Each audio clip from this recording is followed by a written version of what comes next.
Well, welcome to The Play. It is Tuesday, April 16th, 2013. I'm Angie Bruss, alongside Nick Drugakos, who is the local assistant editor for the Oklahoman. We are giving you tomorrow's headlines today. That's right, you're going to hear it here first. Now, Governor Mary Fallin said state troopers and others will be made available if Oklahoma City officials decide they need more manpower for either the remembrance ceremony of the April 19th, 1995 bombing and for the Oklahoma City National Memorial and Museums Marathon on April 28th. Now, Nick, have we heard any updates on threats for either of these events? No, officials are still telling us that we have no specific threats either for our April 19th Remembrance Ceremony or for the marathon on April 28th. We're going to have that in the paper tomorrow and a host of other topics that we're covering in relation to the Boston attacks yesterday. The memorial organizers announced today that anybody who took part in the Boston Marathon but didn't get to finish will get free race entry into the Oklahoma City Marathon. Wow. We have spoken to some survivors of the Oklahoma City bombing to get their reaction when they see what happened in Boston, how it makes them feel, and also, to see if they want to offer advice to the victims over there.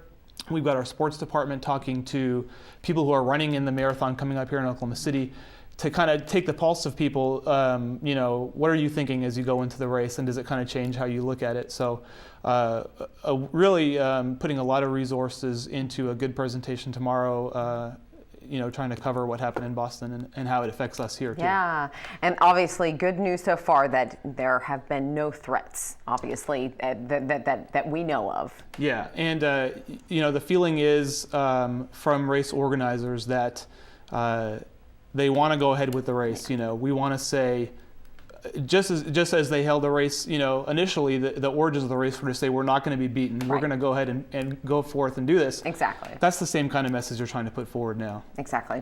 All right.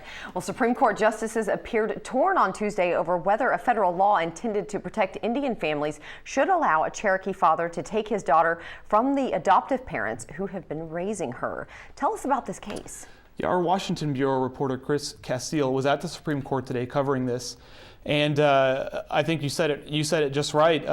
Justices at the Supreme Court really didn't give any signs of which way they may want to go on this case, which is an Oklahoma man who opted not to be in the life of his child. The child was adopted by a couple in South Carolina, and then the biological father sought custody and got the child back. And thus you have this lengthy court debate right now.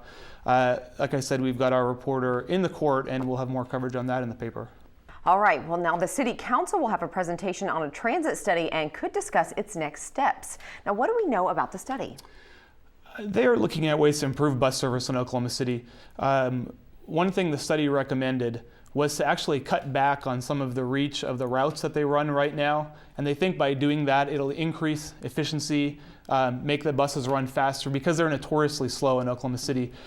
People often struggle with trying to get around town using the bus system. So we have our City Hall reporter, Bill Crum, is on top of the story, and we'll have a full report on that in the paper tomorrow as well. Okay.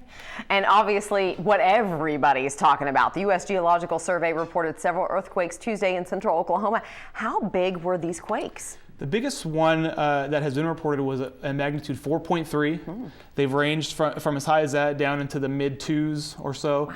And actually, they've been happening all day, starting at 2 o'clock in the morning Tuesday, all the way here. We just got a report of an 8th earthquake. Wow. And I would assume that, by the time our readers get down to the driveway in the morning to pick up their paper, that there may be more than 8 even, because they just seem to be coming in rapid succession. So my goodness. We're looking at the frequency and, of course, asking the question that I think everyone asks: what is making this happen? There's no easy answers if you ask the geologists, but we're digging into that anyways. I know. So by about 5 o'clock, about 8 have been reported to us.